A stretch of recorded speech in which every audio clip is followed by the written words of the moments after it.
Assalamualaikum warahmatullahi wabarakatuh. Selamat sore, Ibu dosen dan rekan-rekan sekalian. Perkenalkan, kami dari kelompok Marginsel yang beranggotakan saya sendiri alias organisasi dengan NIM 243770005. Saya Resam Kenabel dengan NIM 2437723. Saya Fadeli M. Levi dengan NIM 243777010.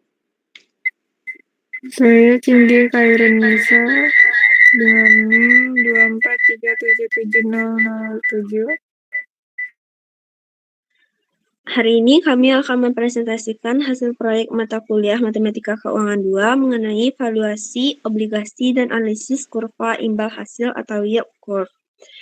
Yang pertama, dalam proyek ini digunakan 3 aplikasi termasuk saham berharga syariah negara dan obligasi negara FR dengan variasi tenor pendek, menengah, dan panjang berdasarkan data portofolio yang tersedia. Data yang dikumpulkan meliputi tanggal penerbitan, tanggal jatuh tempo, tingkat kupon, serta nilai nominal yang digunakan dalam proses valuasi. Kami menggunakan 3 produk obligasi sebagai berikut. Yang pertama, obligasi negara seri FR0004 tenor pendek dengan jenis obligasi fixed rate atau FR, kode aplikasinya FR0104 dengan kupon 6,5%, jangka waktu atau tenor 4,72 tahun, tanggal penerbitan 23 Agustus 2024, jatuh tempo pada 15 Juli 2030. Nilai nominalnya 1 juta.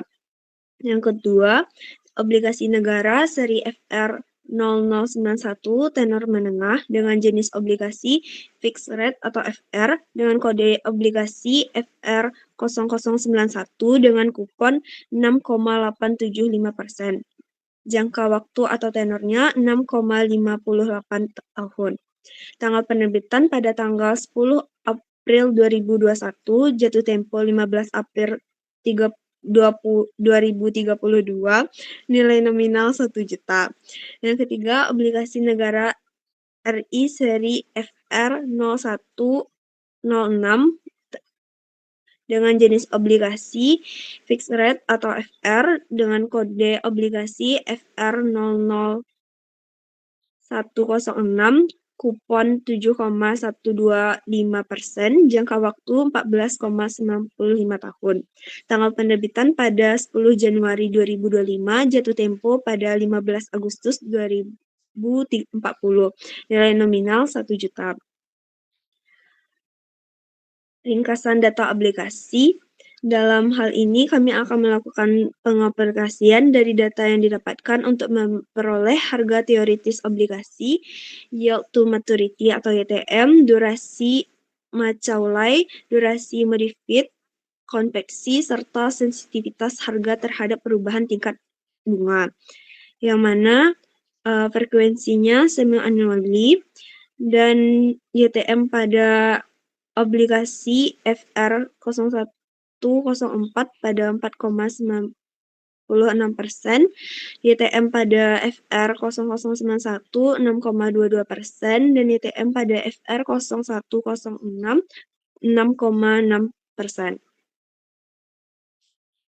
Selanjutnya, pemateri selanjutnya.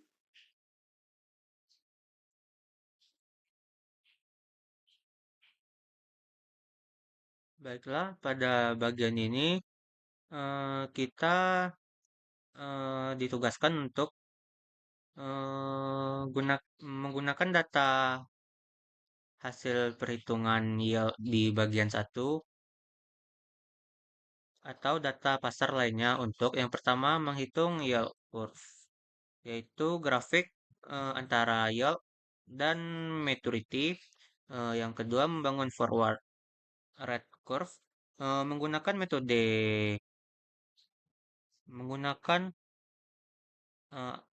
ke atas dong.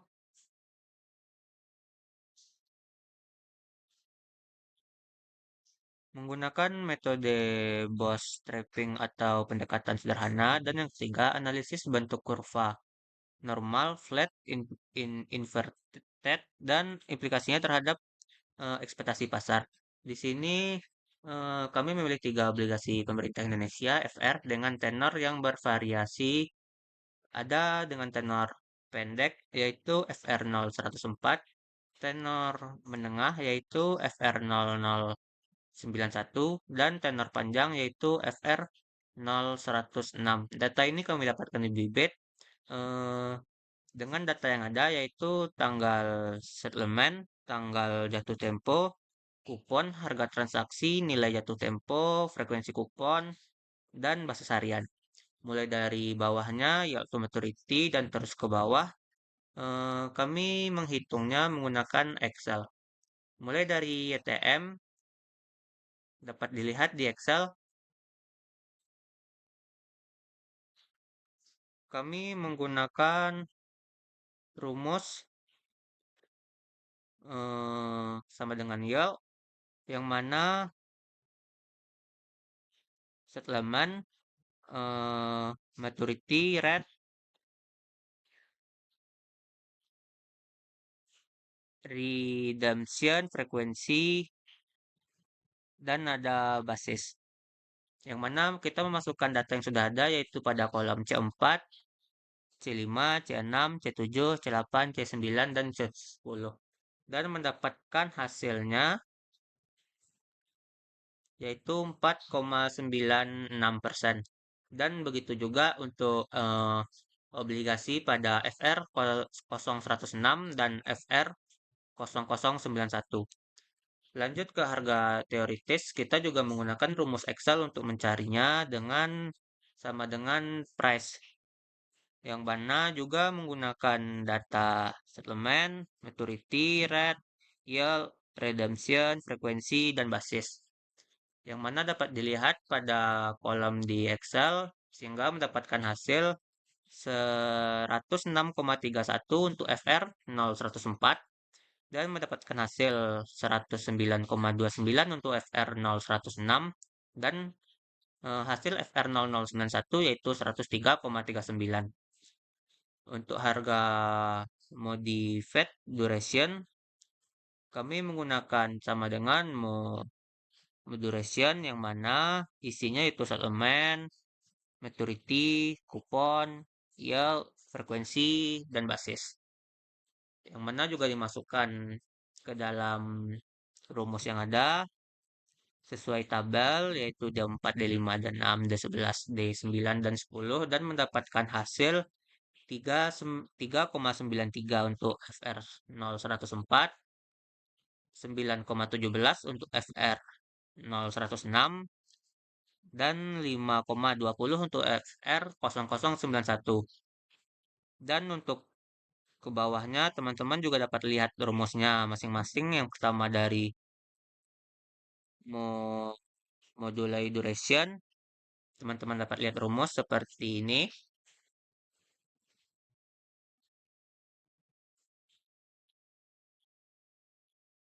Tekan bagian tabel sana dong. Teman-teman dapat lihat kita menggunakan sama dengan duration dan memasukkan data yang ada pada tabel, dan convexity teman-teman juga dapat lihat.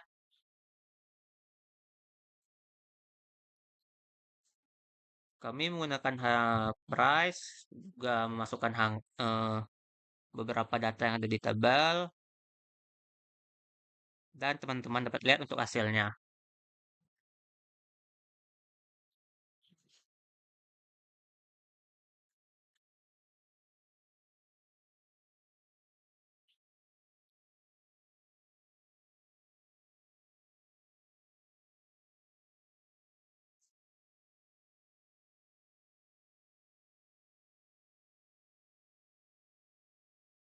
Teman-teman dapat lihat hasilnya. Dalam bagian ini, kami menghitung berbagai matriks penting termasuk harga teoritis, YTM, mutual duration, modified duration, convexity, serta sensitivitas harga obligasi terhadap perubahan tingkat bunga atau delta P. Perhitungan dilakukan dengan menggunakan rumus matematis dan juga fungsi keuangan pada Excel. Seperti yang kita contohkan tadi, seperti memasukkan rumus price, yield, moderation, dan convexity. Balik ke Word dong. Hasil valuasi fokus pada durasi dan risiko. Berdasarkan hasil perhitungan tadi, terlihat adanya korelasi positif antara tenor dan risiko suku bunga. Semakin panjang tenor obligasi, modified duration akan semakin besar. Contohnya pada FR 104 yaitu tenor pendek, maka dia memiliki modified duration 3,93, dan pada FR 0106 yaitu dengan tenor panjang, maka modified duration-nya juga akan naik, yaitu mendapatkan nilai 9,17. Ini mengkonfirmasi bahwa semakin panjang tenor obligasi, resiko durasi semakin tinggi. Sebagai contoh, untuk kenaikan yield sebesar plus 1%, harga obligasi pada FR 0106 turun sebesar minus 8,58%, sedangkan pada FR 0104 yang tenor pendek hanya turun minus 3,83%. Sekian bagian saya lanjutkan kepada pemateri selanjutnya. Baik, pada bagian saya akan menjelaskan bagaimana kita membangun yield kurva.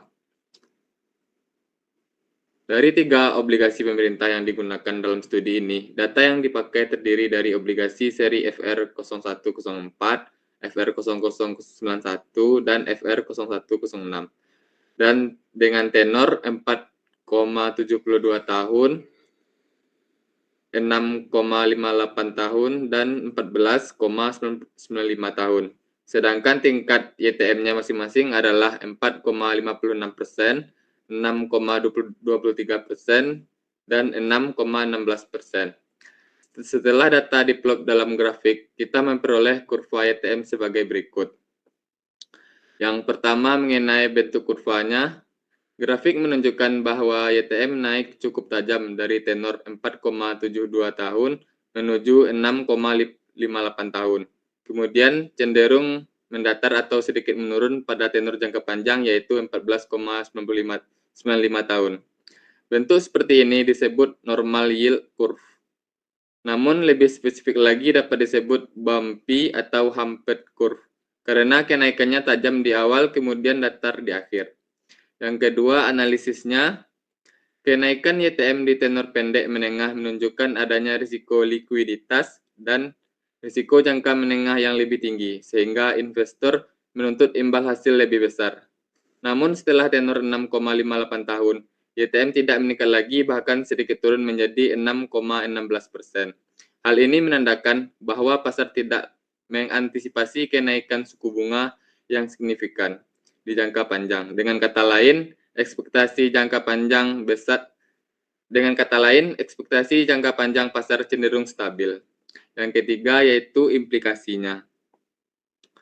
Bentuk kurva ini memberi sinyal bahwa pasar memperkirakan suku bunga akan naik dalam jangka pendek sampai menengah. Namun dalam jangka panjang pasar memperkirakan kondisi ekonomi dan inflasi akan stabil atau sedikit melemah.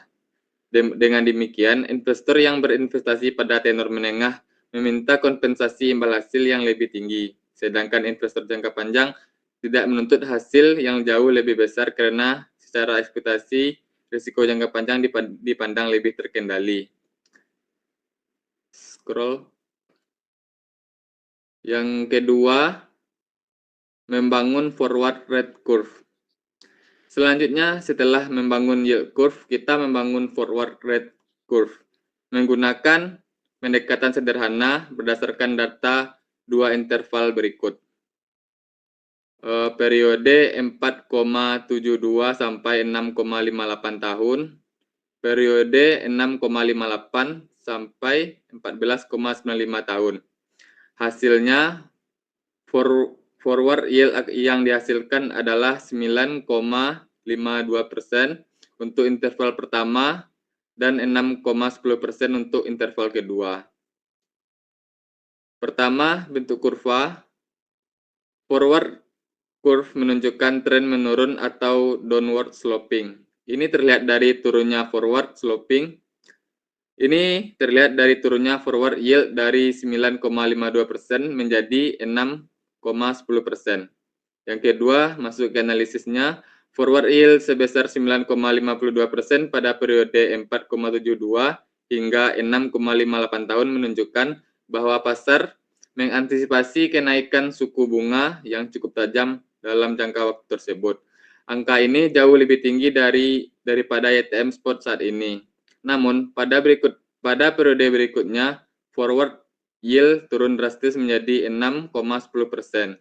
Ini mencerminkan ekspektasi bahwa setelah kenaikan yang cukup besar dalam jangka pendek menengah, tingkat suku bunga diperkirakan akan menurun atau stabil pada jangka panjang. Yang ketiga, implikasi forward yield yang sangat tinggi di awal merupakan sinyal bahwa pasar memperkirakan adanya tekanan inflasi atau pengetatan moneter dalam jangka pendek.